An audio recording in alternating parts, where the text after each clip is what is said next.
High students, math study with Chandan sir চ্যানেলে প্রত্যেকে স্বাগত জানাই। আজকে আমরা যে বিষয়ে আলোচনা করব একাদশ শ্রেণীর গণিতের উপর মডেল কোশ্চেন পেপার 4।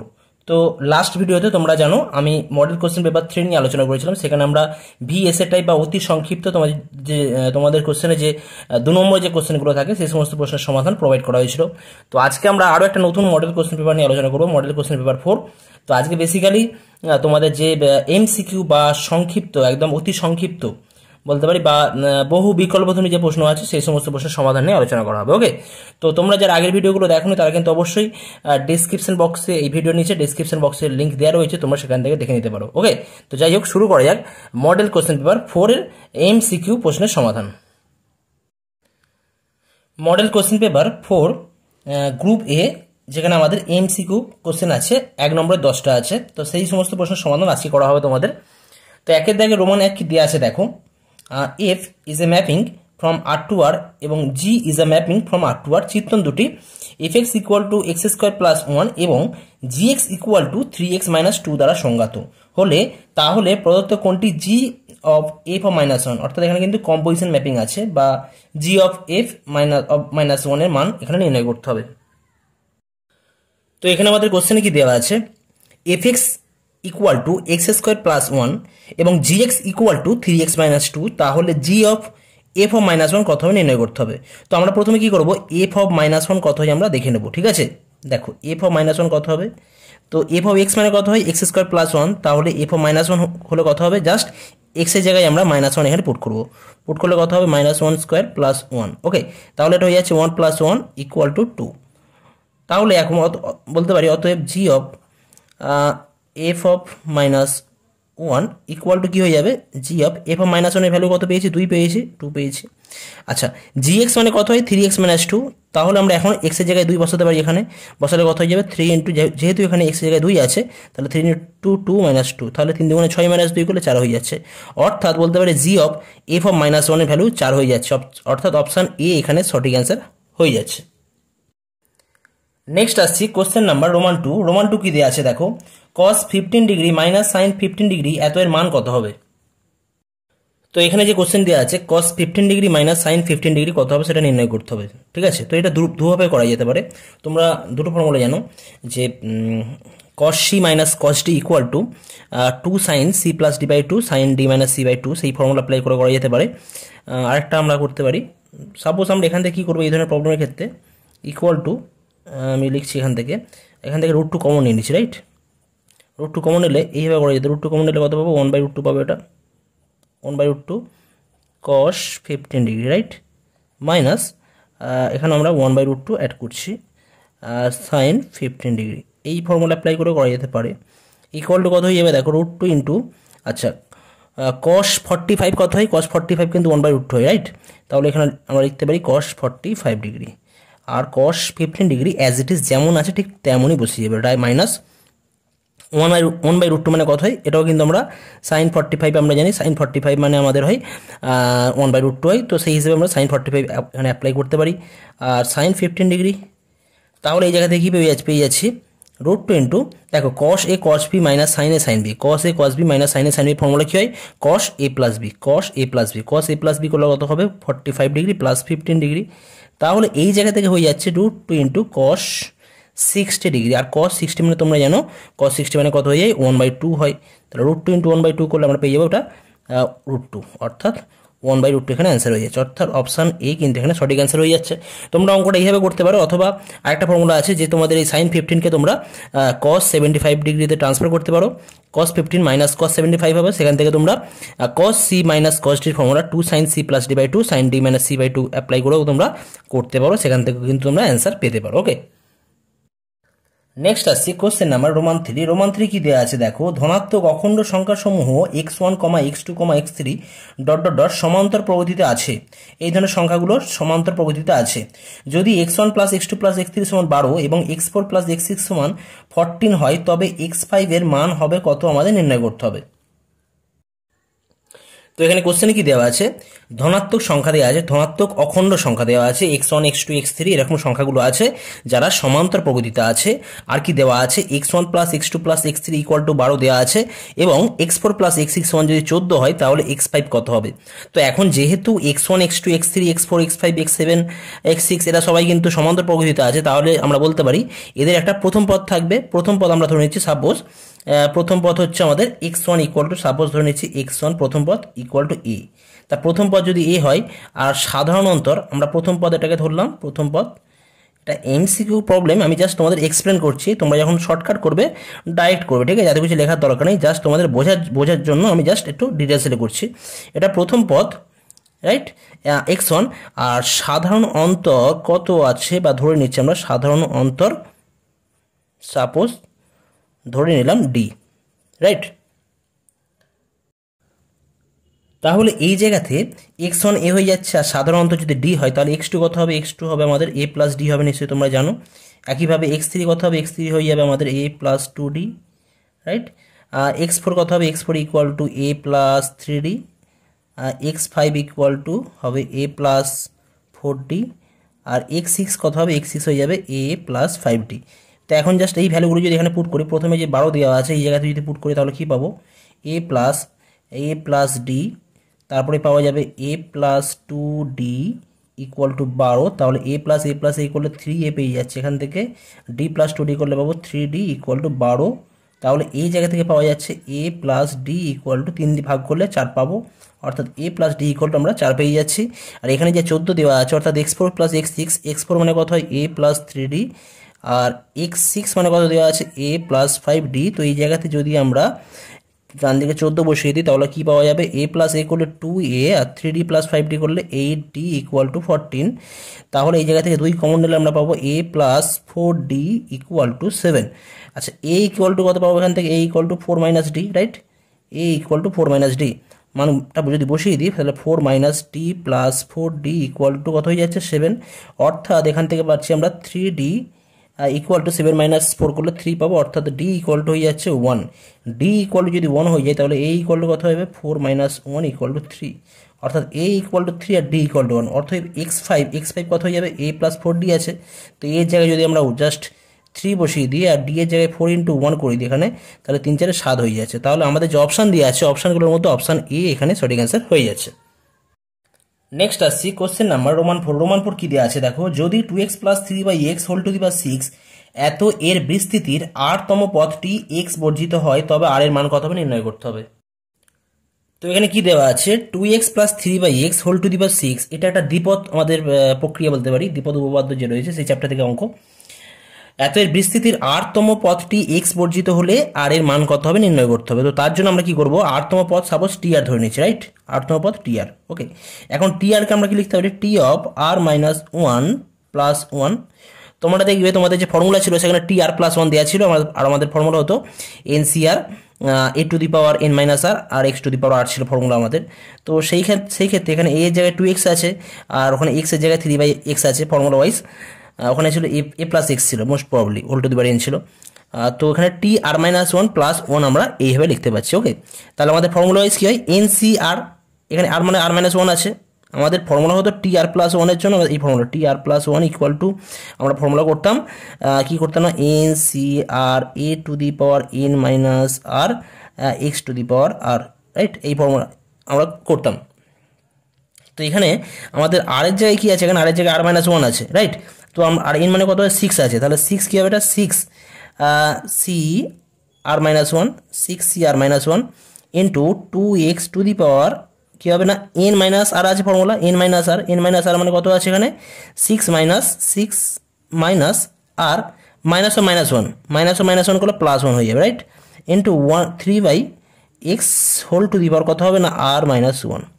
এখন এই জায়গা থেকে যদি আমরা অ্যাডজাস্ট করি তাহলে কী পাবো, 6 CR minus 1 into 2 to the power, এটা 6 প্লাস 1 করলে 7 মাইনাস আর হয়ে যাচ্ছে এটা, into x to the power এখান থেকে পাওয়া যাবে 7 minus R into 3 to the power R minus 1 into x to the power কত হবে এটা মাইনাস আর প্লাস 1, যেহেতু নিচে আছে ওই জন্য একটা -1 দিয়ে উপরে গুণ হয়ে যাচ্ছে উপরে। তাহলে এখান থেকে পাওয়া যাচ্ছে 6cr, যাই হোক 6cr minus 1 2 to the power 7 minus R into 3 to the power R minus 1 আর x to the power 7 minus R 7 minus R, আর এখানে আছে x to the power minus R plus 1। তাহলে এটা হয়ে যাচ্ছে x টু দি পাওয়ার কত হয়ে যাচ্ছে, লাস্ট আমার পাচ্ছি এখানে জাস্ট পাচ্ছি। এখন যেহেতু বলা আছে যে x বর্জিত পদ, তাহলে এই x এর যে পাওয়ারটা, যে পাওয়ারটা কি হয়ে যাবে, এই পাওয়ারটা কিন্তু 0 হয়ে যাবে, ঠিক আছে। যেহেতু x বর্জিত পদের কথা বলা আছে, তাহলে আমাদের এখানে এই ভ্যালুটা 0 হয়ে যাবে। তাহলে 7 minus R plus 1 equal to 0 করলে এখান থেকে পাবো -2r ইকুয়াল টু -8। তাহলে আর ইকুয়াল টু হয়ে যাচ্ছে কত না 4 হয়ে যাচ্ছে। অর্থাৎ আমাদের যে অপশান দিয়ে আছে অপশানগুলোর মধ্যে এখানেও কিন্তু অপশান এ এখানে সঠিক অ্যান্সার হয়ে যাচ্ছে। নেক্সট আসছি কোশ্চেন নাম্বার রোমান 5। রোমান 5 কি দেওয়া আছে দেখো, কোনো অধিবৃত্তের শীর্ষবিন্দু, মূলবিন্দু এবং নিয়ামক y ইকুয়াল টু 2 হলে, আচ্ছা কোনো অধিবৃত্তের শীর্ষবিন্দু মূলবিন্দুতে আছে, শীর্ষবিন্দু মূলবিন্দুতে আছে এবং নিয়ামক y ইকুয়াল টু 2 হলে তাহলে অধিবৃত্তের সমীকরণ কীভাবে নির্ণয় করতে হবে। তো এখানে দেখো কি দেওয়া আছে, অধিবৃত্তের শীর্ষবিন্দু মূলবিন্দুতে আছে, রাইট।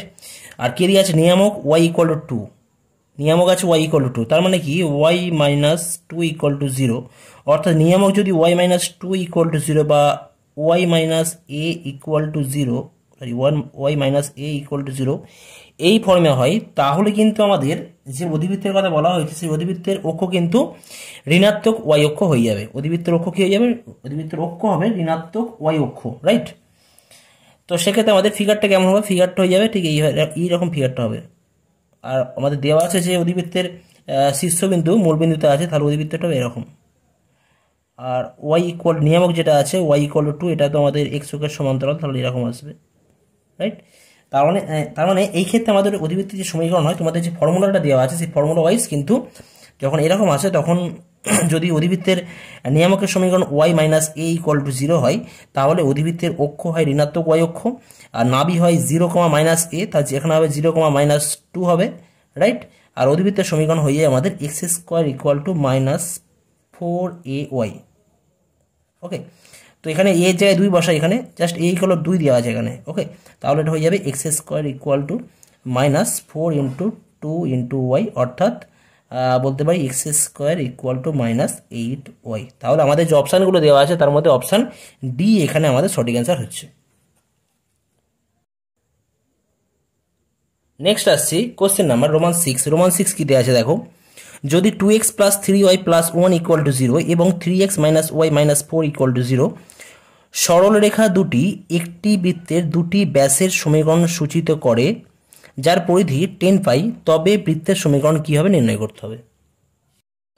তো এই দুটো কি দেওয়া আছে, এই দুটো দেওয়া আছে আমাদের কোনো একটা বৃত্তের দুটো ব্যাস, ঠিক আছে, কোনো একটা বৃত্তের দুটো ব্যাস।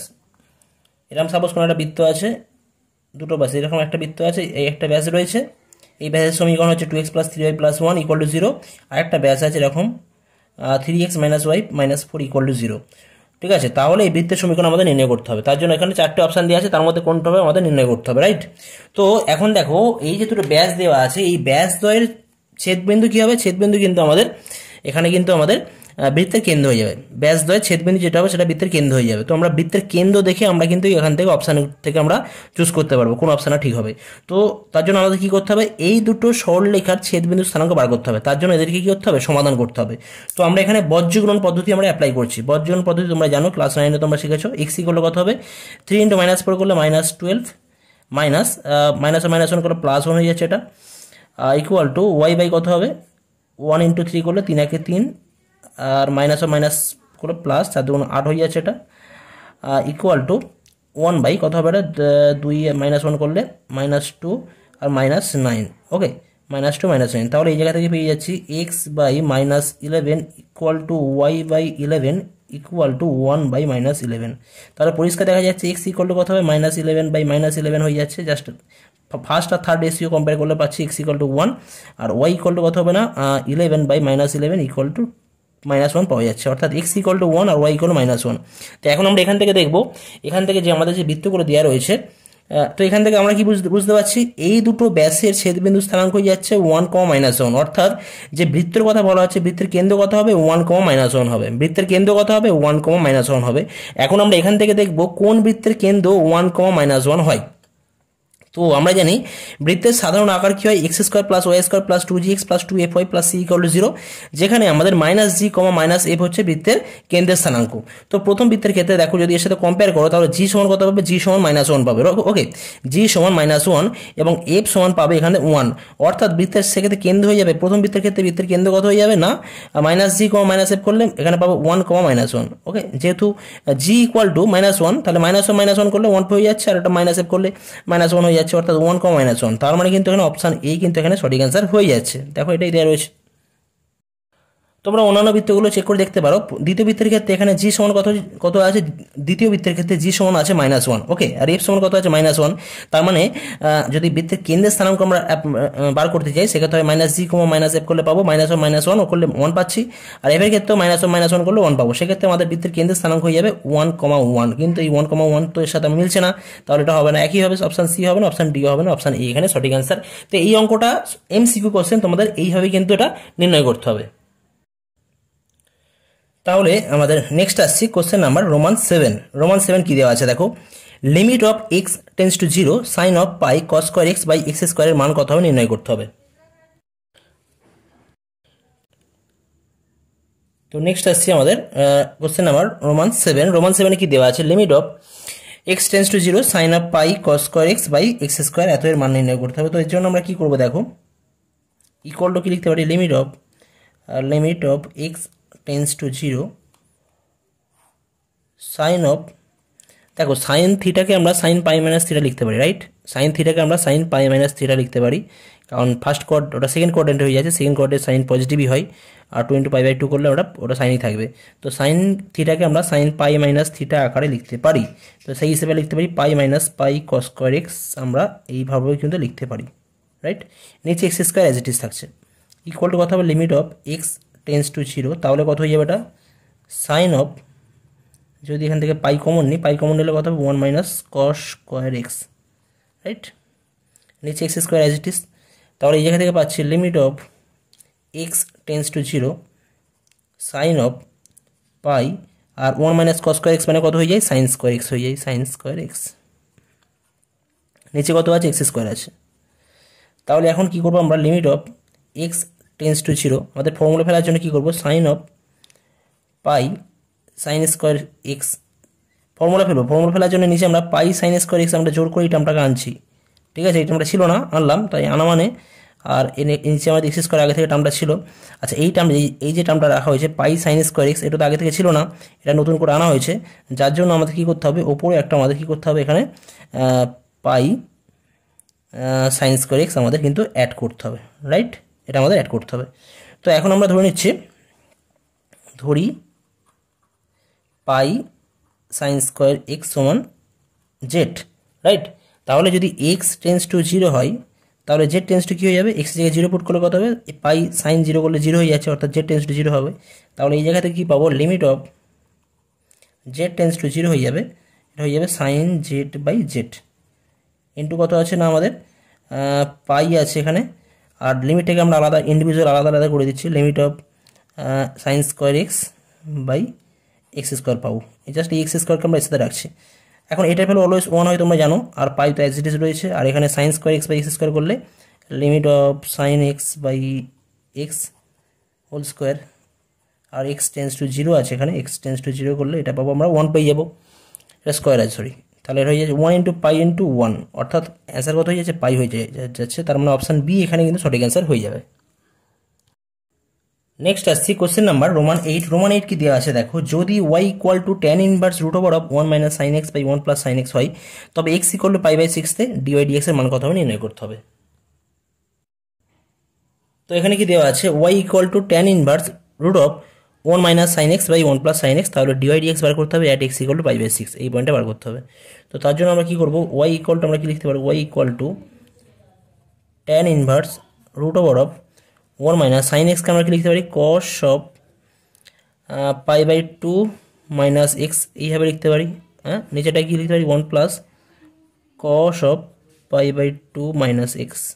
ওকে, এখন তোমরা একটা ফর্মুলা জানো যে 1 minus cos x by 1 plus cos x equal to হয়ে যায় tan স্কোয়ার x/2, এটা হয়ে যায়। ঠিক আছে, এটা একটা ফর্মুলা আছে। জাস্ট আমাদের এখান থেকে 1 মাইনাস cos 2x যে ফর্মুলা 2 sin স্কোয়ার x/2 হবে, এখানে 2 sin স্কোয়ার x/2 আর এটা হবে 2 cos স্কোয়ার x/2, দুদিকে কেটে গেলে sin square x/2 by cos square x/2 করলে tan স্কোয়ার x/2 হয়ে যাবে।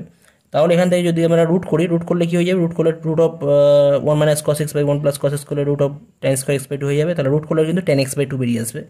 তার মানে এখান থেকে বলতে পারি y equal two tan inverse কত হবে, tan x/2। এখানে x মানে কত আছে, x মানে আছে π/2 মাইনাস এক্স, এখানে x মানে এটা আছে π/2 মাইনাস এক্স। ওকে, এত বাই 2 এটা টোটাল আছে। ওকে, তার মানে এটা হয়ে যাচ্ছে কত, y equal two tan inverse tan out হয়ে যাচ্ছে, তাহলে হয়ে যাচ্ছে এটা π/2কে 2 দিয়ে ভাগ করলে হয়ে যায় π/4 মাইনাস x/2।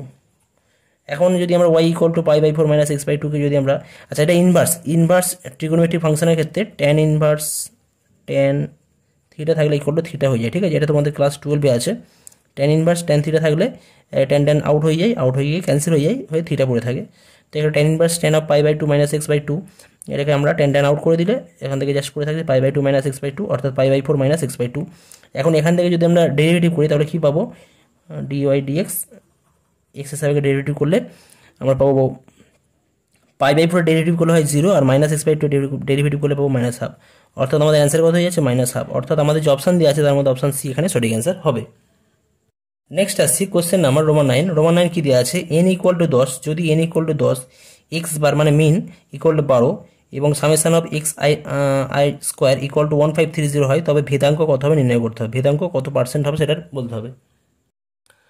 তো এখানে n এর মান কত দেওয়া আছে, n এর মান দেওয়া আছে 10, এক্স বার অর্থাৎ মিন বা মধ্যক দেওয়া আছে 12 এবং summation of x i whole square equal to x i square equal to 1530 দেওয়া রয়েছে। তো এখান থেকে আমাদের ভেদাঙ্ক নির্ণয় করতে হবে।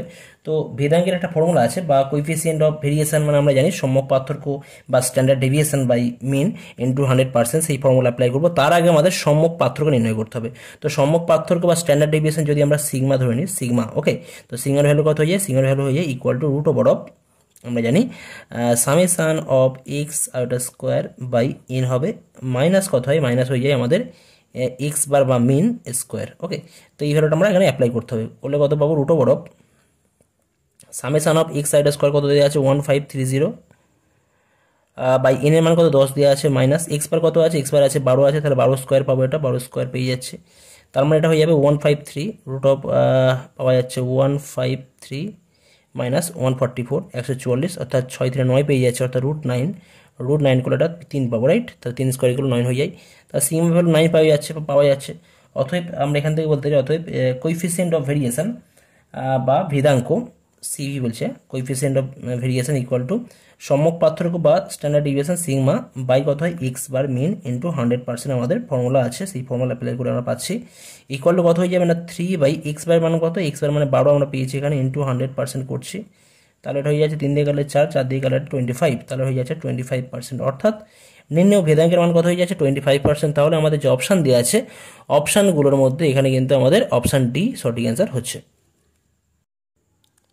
মডেল কোশ্চেন পেপার 4-এর MCQ এর শেষ কোশ্চেন রোমান 10 কি দেওয়া আছে দেখো, প্রথম 100টি স্বাভাবিক সংখ্যা থেকে 3টি স্বতন্ত্র মানে ইউনিক আলাদা আর কি সংখ্যা নির্বাচন করা হলো 100টি স্বাভাবিক সংখ্যা থেকে, তাহলে ওই 3টি সংখ্যার সকলেই 2 এবং 3 দ্বারা বিভাজ্য হওয়ার সম্ভাবনা কত। 2 এবং 3 বলা আছে, 2 দ্বারা বিভাজ্য হতে হবে এবং 3 দ্বারা বিভাজ্য হতে হবে, ঠিক আছে, তার সম্ভাবনা নির্ণয় করতে হবে। তো এখানে কোশ্চেনে কি দেওয়া আছে, প্রথম 100টি স্বাভাবিক সংখ্যা থেকে 3টি স্বতন্ত্র বা 3টি আলাদা সংখ্যা নির্বাচন করা হয়েছে। তো 100টা স্বাভাবিক সংখ্যা থেকে যে কোনো 3টি সংখ্যা নির্বাচন করা যায় কত প্রকার, সেটা আমাদের প্রথমে লিখতে হবে। যদি 100টা স্বাভাবিক সংখ্যা থেকে যে কোনো 3টি সংখ্যা নির্বাচন করার সমসম্ভব পরীক্ষা, যদি আমাদের সমসম্ভব পরীক্ষার নমুনা দেশ যদি এস হয়, তাহলে নমুনা দেশের নমুনা বিন্দুর সংখ্যা হয়ে যাবে N of S equal to 100টা বস্তু থেকে 3টে ইউনিক আলাদা বস্তু। তো সেটা আমরা 100C3 বলবো, ওকে, 100C3 প্রকারে আমরা 100টা সংখ্যা থেকে যে কোনো 3টে সংখ্যা আমরা 3টে আলাদা সংখ্যা আমরা চুজ করতে পারি বা নির্বাচন করতে পারি। এখন এখানে বলা হয়েছে যে সংখ্যা 3টে চুজ করা হবে তাদের প্রত্যেকেই কিন্তু 2 এবং 3 দ্বারা বিভাজ্য হবে। 2 এবং 3 দ্বারা মানে কি, 2 এবং 3 2 এবং 3, 2 এবং 3 দ্বারা বিভাজ্য হওয়ার অর্থ হচ্ছে যে কোনো সংখ্যা যদি 6 দ্বারা বিভাজ্য হয় তার মানে কিন্তু সংখ্যাটা 2 ও 3 দ্বারা বিভাজ্য হবে, কারণ 2 ও 3 এর লসাগু 6 যেহেতু, তাহলে কোনো সংখ্যা যদি 6 দ্বারা বিভাজ্য হয় তাহলে সংখ্যাটা কিন্তু 2 এবং 3 উভয় দ্বারাই বিভাজ্য হবে। এখন আমাদের ব্যাপার দেখার আছে যে 100টা প্রথম 100টি সংখ্যার মধ্যে কতগুলো সংখ্যা 6 দ্বারা ডিভিজিবল। তার জন্য আমরা কি করব, 100কে যদি আমরা 6 দিয়ে ভাগ করি তাহলে কত পাবো, 6 × 96, 16 পয়েন্ট সামথিং পাই, তাই না, 16 পয়েন্ট সামথিং। অর্থাৎ বলতে পারি এখানে কিন্তু 1 থেকে 100-এর মধ্যে 16খানা সংখ্যা আছে যারা প্রত্যেকে 6 দ্বারা বিভাজ্য। ওকে, তার মানে এখানে আমাদের যদি প্রতিটি সংখ্যা, যদি একটা ঘটনা আমরা ধরি তিনটি সংখ্যার সকলেই 2 ও 3 দ্বারা বিভাজ্য হওয়ার ঘটনা, যদি একটা ঘটনা এ দ্বারা সূচিত হয়ে যায় তাহলে এই এ ঘটনার নমুনা দেশে নমুনা বিন্দু কতগুলো হয়ে যাবে, n of a equal two বলতে পারি এখানে মোট কতগুলো সংখ্যা আছে, 16টা সংখ্যা আছে, 16খানা সংখ্যা 6 দ্বারা বিভাজ্য, এবং 16খানা সংখ্যা থেকে যে কোনো 3টে সংখ্যা চুজ করতে হবে। 16খানা সংখ্যার মধ্যে 3টে সংখ্যা আমরা কত প্রকার নিতে পারি, এখন 16খানা সংখ্যার মধ্যে 3টে সংখ্যা আমরা 16C3 প্রকারে নিতে পারি। অতএব নির্ণয় আমাদের সম্ভাবনা হয়ে যাবে যে তাহলে ওই 3টি সংখ্যার সকলেই 2 এবং 3 দ্বারা বিভাজ্য, তার সম্ভাবনা কত হয়ে যাবে, n of a divided by n of s, right. Probability of a equal to n of a মানে কত, 16C3 বাই আমাদের হয়ে যাচ্ছে 100C3। এটা তোমরা ক্যালকুলেটর করবে, ক্যালকুলেটর করলে অ্যান্সার পাবে 4/1155, ঠিক আছে। এটা তোমরা অ্যান্সার পেয়ে যাবে, এটা তোমরা চেক করে দেখে নেবে, কারণ তো অপশান ডি এখানে সঠিক অ্যান্সার, অপশান ডি এখানে সঠিক অ্যান্সার হয়ে যাচ্ছে। তো তাহলে আজকের ভিডিওতে আমরা মডেল কোশ্চেন পেপার 4-এর MCQ কোশ্চেনের সমাধান শেষ করলাম। পরবর্তী ভিডিওতে তোমাদের মডেল কোশ্চেন পেপার 4-এর যে গ্রুপ বি এর যে 2 নম্বর যে কোশ্চেনগুলো থাকবে সেই সমস্ত কোশ্চেনের প্রথম 7টা কোশ্চেন নিয়ে আলোচনা করব। আগের মতন যেমনই করা হচ্ছিল ঠিক সেইভাবেই করা হবে। তো আজকের ভিডিও তোমাদের যদি এতটুকু উপকার লাগে, যদি সামান্যটুকু উপকার লাগে, তাহলে কিন্তু অবশ্যই তোমরা ভিডিও লাইক করবো অবশ্যই কিন্তু, ঠিক আছে। আর অবশ্যই লাইক, আর তোমার যে সমস্ত বন্ধুরা যারা আছে যাদের এই ভিডিও প্রয়োজন, যাদের অঙ্ক করতে সমস্যা হয় তাদের ক্ষেত্রে কিন্তু তাদেরকে অবশ্যই কিন্তু শেয়ার করবে, এবং ভিডিও কেমন লাগলো অবশ্যই কমেন্ট করে জানাবে তোমাদের ভিডিও কেমন লাগলো। ওকে, তো দেখা হচ্ছে পরের ভিডিওতে। আশা করি তোমার প্রত্যেকে সকলে ভালো থাকবে এবং সুস্থ থাকবে। ওকে, থ্যাংক ইউ সো মাচ।